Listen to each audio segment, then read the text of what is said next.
स्वागत है दोस्तों आपका मेरी नई कहानी में। ये कहानी है आकाश की। आकाश अपनी माँ के साथ रहता था।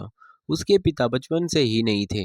उसकी माँ अकेले ही उसकी देखभाल करती आई थी। आकाश उल्टे सीधे काम करने के लिए बहुत ही बदनाम था। संयोग से उसकी शादी 12 साल की उम्र में ही हो गई थी।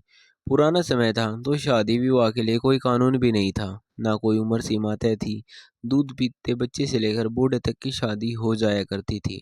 तो आकाश का भी विवाह हो गया था, मगर उसकी पत्नी अभी तक अपने घर पर ही रहती थी।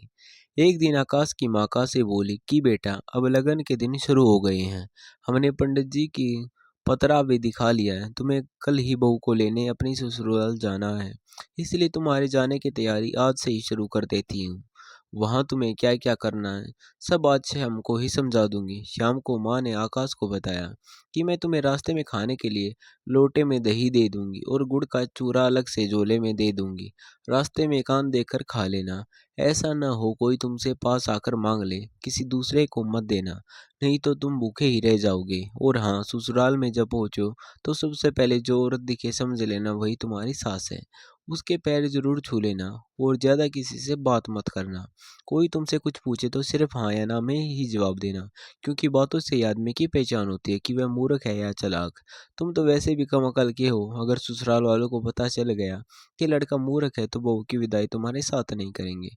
उस हाल में तुम अविवाहित और कुंवारे ही रह जाओगे। और आखिरी बात, वापिस आने से पहले अपनी सास से कोई एक नेक मांग लेना। तो आकाश बोला, ये नेक क्या होता है माँ? आकाश की माँ बोली कि नेक यानी कोई खास उपहार जो ज्यादा दिन तक रहे, जिससे तुम्हारे ससुराल में मिला उपहार यादगार रहे।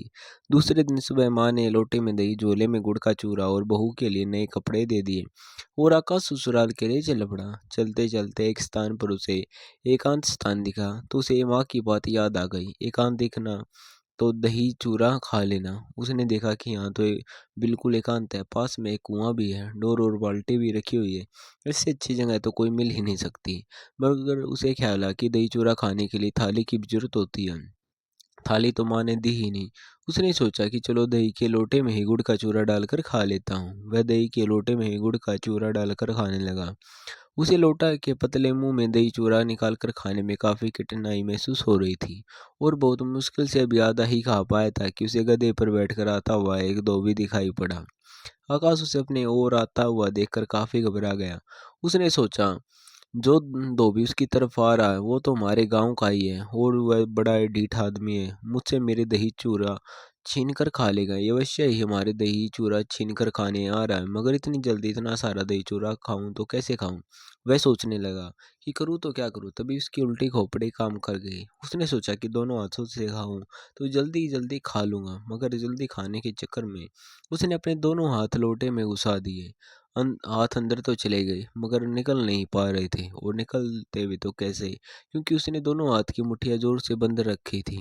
तभी गद्दे पर बैठा व्यक्ति सामने से निकल गया। वह कोई दूसरा आदमी था, वह गांव का धोबी नहीं था। आकाश का मन शंका में फंस गया था। उसके दोनों हाथ लोटे के अंदर फंसे हुए थे। वह सोचने लगा कि अब क्या करूं।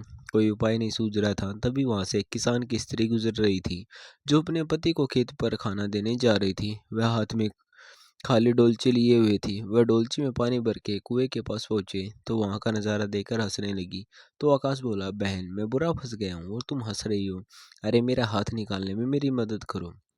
स्त्री बोली, अरे बुद्धू, इसमें मदद की क्या जरूरत है? तुम अपनी मुट्ठी ढीली करो और हाथ खींच लो। आकाश बोला, वो तो मैं कब से कर ही रहा हूँ, पर मेरे हाथ नहीं निकल रहे। तो स्त्री बोली कि मैं तुम्हें दूसरा उपाय भी बता दूंगी, परंतु पहले तुम यह बताओ कि तुम्हारे दोनों हाथ इतने फंसे कैसे? आकाश बोला, बहन मत पूछो, इससे में मेरी कुछ गलती नहीं है। गलती मेरी माँ की है और कुछ गलती मेरी है। मेरी माँ ने मुझे रास्ते में खाने के लिए दही और गुड़ का चूरा दिया था, परंतु थाली देना भूल गई थी। इस पर वह किसान की स्त्री बोली, इसमें थाली की क्या जरूरत है? चारों तरफ केले के बड़े बड़े पत्ते पड़े हैं, उसी पर रखकर खा लेते हैं। अब यह बताओ कि तुम तो फंसे कैसे? आकाश बोला, वही तो बता रहा हूँ। मेरे पास थाली तो थी, नहीं नहीं, लेकिन मैंने लोटे में ही गुड़ चूरा को डाल लिया और दही चूरा खाकर मिलाने लगा। तभी एक धोबी आता दिखाई दिया। मैंने समझा कि वह मेरे गांव का धोबी है, बड़ा ढीठ है। वह हमेशा मुझसे भोजन छीन कर खा जाता है। मैंने सोचा कि वह मेरा दही चूरा भी खा जाएगा। धीरे धीरे वह नजदीक आ रहा था और दही चूरा ज्यादा था। एक हाथ से खाने की जल्दी खत्म नहीं हो सकता था, तो इसलिए मैंने जल्दी खाने के चक्कर में अपने दोनों हाथ लोटे में घुसा दिए। और फंस गई। अब आगे का हाल तुम खुद ही देख लो। स्त्री खूब जोरदार से हंसी और बोली, अरे इसमें फंसने वाले कौन सी बात है। तुम कोई ऊंचा स्थान देकर लोटे को पटक दो, फूट जाएगा। आकाश बोला, इससे तो मेरा दही चूरे का नुकसान हो जाएगा। तो स्त्री गुस्सा होकर बोली, सिर पर ही पटक लो मूर्ख कहीं के। वह खाना और पानी लेकर वहां से अपने पति के पास चली गई। पीछे पीछे आकाश भी लग गया। आकाश को उपाय मिल गया था कि किसी के सिर पर पटक दूंगा तो दही चूरे का नुकसान भी नहीं होगा और उसके दोनों हाथ भी बाहर निकल आएंगे। वह स्त्री के पीछे पीछे चलता रहा।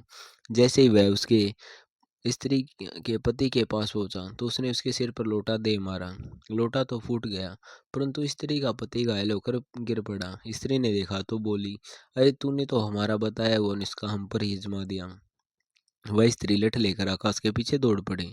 आकाश के किसी तरह वहां से जान बचाकर भागा। उसे अब भी इस बात का अफसोस था कि उस आदमी के शरीर पर बिखरे दही चूरे का वह नहीं खा सका। उसे लग रहा था कि उस स्त्री ने उसे जानबूझकर भगा दिया, क्योंकि दही चूरा वैसे वह खाएगी। लालची और दुष्ट स्त्री कहीं की। वह मन मसोर कर ससुराल के लिए चल पड़ा। जाते जाते उसे शाम हो गई। जब अपने ससुराल पहुंचा तो माँ की बात याद आ गई कि सबसे पहले जो स्त्री दिखे वही तुम्हारी सास होगी। दरवाजे पर उसकी पत्नी खड़ी थी। उसने कभी अपनी पत्नी को देखा तो था नहीं। उसे अपनी सास समझकर तुरंत अपनी पत्नी के पैर छू लिए। आकाश की पत्नी अभी नई लड़की थी। इस तरह किसी के द्वारा पैर छूना उसे बड़ा असहज महसूस हुआ। वो पूछ बैठी, कौन हो तुम और कहाँ से आए हो। आकाश बोला, मैं उस गांव से आया हूँ। स्त्री समझ गई कि यह मेरी ससुराल से आया है और मेरा पति है, तो शर्माकर घर के अंदर भाग गई और माँ से बताई कि दरवाजे पर कोई आया है। लड़की के माता पिता और भाई सब घर के बाहर आए और उन्होंने देखा कि यह तो आकाश है, शायद बेटी की विदाई के लिए आया है। सबने मिलकर आकाश का स्वागत किया।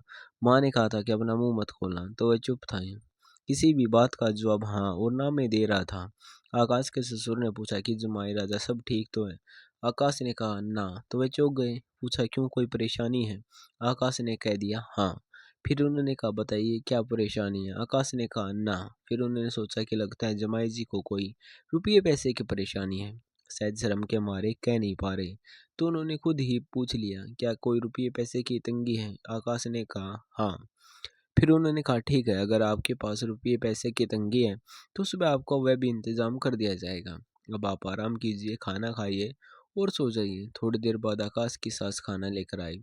जब वह खाना लेकर आई और आकाश के सामने रख कर कहा कि जमाई राजा खाना खा लीजिए, आकाश ने कह दिया ना। ससुर जी ने सास से एक तरफ बुलाकर चुपके से कहा कि हो सकता है इन्हें रुपये पैसे की परेशानी हो, इसलिए खाना खाने से मना कर रही हूँ, एक बार और पूछ कर देख लो। तो आकाश की सास ने फिर से खाने खा लीजिए, क्या आपका मन नहीं है। आकाश ने कहा ना।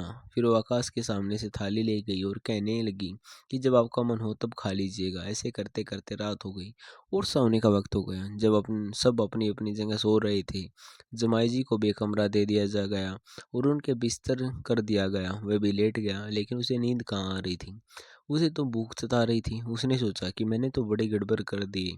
हाँ, और ना के चक्कर में मेरा पेट तो भूखा ही रह गया। अब उसने सोचा कि जब तब कुछ खाया नहीं जाएगा, पेट में दौड़ते हुए चूहे तो मुझे परेशान ही करते रहेंगे। उसे लगा कि उसे उठकर रसोई में कुछ ढूंढ लेना चाहिए, कुछ तो खाने को मिल ही जाएगा। वह उठकर रसोई घर की तरफ बढ़ा। धीरे धीरे कदमों से अंदर गया, क्योंकि रसोई के बाहर ही एक पलंग पर उसकी सास सो रही थी। अब उसने चारों तरफ रसोई में तलाशना शुरू किया, तो वहां एक हांडी में लड्डू रखे थे। उसने धीरे से हांडी का ढक्कन उठाया, एक लड्डू निकाला और मुंह में रख लिया और दोनों हाथों में एक एक लड्डू पकड़ लिए। दोनों हाथों में तो लड्डू थे। जैसे ही हांडी का ढक्कन वापस रखने लगा तो ढक्कन हाथ से छूटकर गिर गया और नीचे गिर के टूट गया और आवाज आई हुई तो सास उठकर जल्दी से खड़ी हो गई और आकाश को एक लड्डू को मुंह में रखे और दोनों हाथों में एक एक लड्डू पकड़े भाग गया और अपने कमरे में घुस गया और चादर ओढ़कर लेट गया और लेटे ही लड्डू खाने लगा। सास को लगा पता नहीं क्या बात है जो जमाई जी अचानक से यूं भाग कर गए हैं। उसने अपने पति और बेटों को जगाया कि जाओ जरा जमाई जी से पूछो कि क्या बात हो गई है, इतनी रात को वैसे क्यों भाग रहे थे। उसके साले और ससुर जब उसका हालचाल पूछने उसके कमरे में आए तो वह चादर तान कर सो रहा था। उसने दो लड्डू तो खा लिए थे, लेकिन एक लड्डू भी उसके पास ही बचा था। ससुराल वालों को आता देखकर उसने जल्दी से वह लड्डू भी मुंह के अंदर रख लिया कि तभी साले ने उसकी चद्दर हटा दी और उसे उठाया तो देखा कि आकाश का मुंह तो एक तरफ से सूजा हुआ था। उसके साले ने कहा, माँ ये क्या परेशानी बताएंगे? इनकी परेशानी तो साफ नजर आ रही है, इनको अचानक क्या हो गया? जब ये आए थे तब तो बिल्कुल ठीक थे। सास घबरा गई। उन्होंने कहा, जाओ जल्दी से इन्हें वैद्य के पास लेकर जाओ। साले और ससुर अफरा तफरी में आकाश को जल्दी से लेकर वैद्य जी के पास गए। आधी रात को वैद्य के घर का दरवाजा खटखटाया।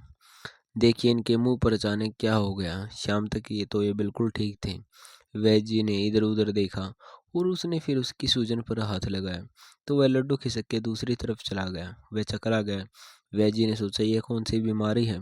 ऐसी क्या परेशानी ही हो गई जो एक तरफ से खिसक कर दूसरी तरफ चली गई? उसने दूसरी तरफ हाथ लगाया तो लड्डू बीच में आ गया।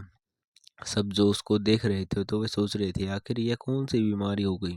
फिर वैद्य ने आकाश का मुंह खुलवाया और एक चिमटी अंदर डाली और पकड़ के खींचा तो लड्डू बाहर आ गया। लड्डू बाहर आते ही सब देखकर जोर जोर से ठहाका मारकर हंस रहे थे। वैद्य जी को भी हंसी आ गई। ससुर ने पूछा, जमाई जी ये क्या, आपके मुंह में लड्डू कैसे आया? उसने सारी आप बीती कैसे सुनाई। उसके ससुर ने कहा, वाह रे वाह बेवकूफ़, ऐसी ही परेशानी थी तो बता ही दिया होता। इसके बाद सब आकाश को लेकर घर पहुंचे। रात अभी बाकी थी। साले ने सोचा कि यह फिर कोई हरकत न कर दे, इसलिए उसने आकाश को अपने पास ही सुलाया। साले के कमरे में एक लोहे का चिराग रखा था, जबकि आकाश के घर में डिबरी जलती थी। आकाश ने अपने जीवन में कभी चिराग नहीं देखा था, तो चिराग को देख ही जा रहा था। आखिरकार आकाश से रहा नहीं गया तो साले से पूछ लिया, यह जो जल रहा है इसका नाम क्या है? साले ने बताया, इसे ज्योति माता कहते हैं। आकाश ने सोच लिया कि अब उसे आगे क्या करना है। माँ ने कहा है कि कोई उपहार मांग लेना और यह भी कहा है कि बोलना मत, तो बिना बोले कुछ मांगूंगा कैसे? बहुत सोच विचार किया कि ये ज्योति माता को ही चुरा लेता हूँ। साला सो जाएगा तो ज्योति माता बाहर कहीं छिपा दूंगा और सुबह चुपके से अपने झोले में रख लूंगा और उसे लेकर गांव चला जाऊंगा। आकाश यही मन में सोच विचार कर रहा था। तब तक आकाश के साले को नींद आ गई और वह सो गए। लेकिन आकाश सोने का नाटक कर रहा था और उसे नींद कहीं भी नहीं आ रही थी, क्योंकि उसे ज्योति माता को चुराना भी था। जब साला सो गया तो आकाश ने चुपके से चिराग को उठाया और सूखी लकड़ियों में छुपा दिया। जलती चिराग से थोड़ी ही देर में लकड़ियों में आग लग गई। आग के लपटे उठते देख किसी ने शोर मचाया कि आग लग गई, आग लग गई, सभी लोग जागो और दौड़कर पानी लाओ और आग बुझाओ। कई लोग आग बुझाने में जुट गए। आकाश का साला भी उठ गया और आग बुझाने चल दिया। तब आकाश ने अपने साले से कहा कि साले साहब देखना, कहीं हमारी ज्योति माता न जल जाए, हमने उन्हें लकड़ियों में छुपा दिया था। साला समझ गया कि ये सब कुछ किया करा इसी साले का है, मगर किसी से कह दिया तो इसकी बड़ी हंसी उड़ाएंगे, इसलिए वो चुप ही रहा। साला समझ गया कि आकाश मूर्ख है लेकिन ठीक भी है। मेरी बहन उसे उंगली पर नचा कर रखेगी। बहन यदि चंचल है तो इसका मूर्ख होना थोड़ा जरूरी है, वरना 1 मिनट में मारपीट की नौबत आ जाएगी। सुबह होते ही आकाश के ससुराल वालों ने आकाश को उसकी पत्नी सहित विदा कर दिया। आकाश अपनी पत्नी को लेकर अपने गांव आ गया। माँ को डर था कि आकाश के स्वभाव को देखकर लड़की के पिता अपनी बेटी की विदाई करने से मना न कर दें, मगर बहू को सही सलामत आते देख माँ और बेटे दोनों बहुत खुश थे। अब वही बहू ससुराल में बहुत खुश थी, क्योंकि आकाश सीधा साधा था। उसकी माँ भी बहुत अच्छी थी। तो प्यारे दोस्तों, आपको कहानी कैसी लगी कमेंट करके ज़रूर बताना, और हमारे चैनल पर नए हैं तो सब्सक्राइब कर लेना।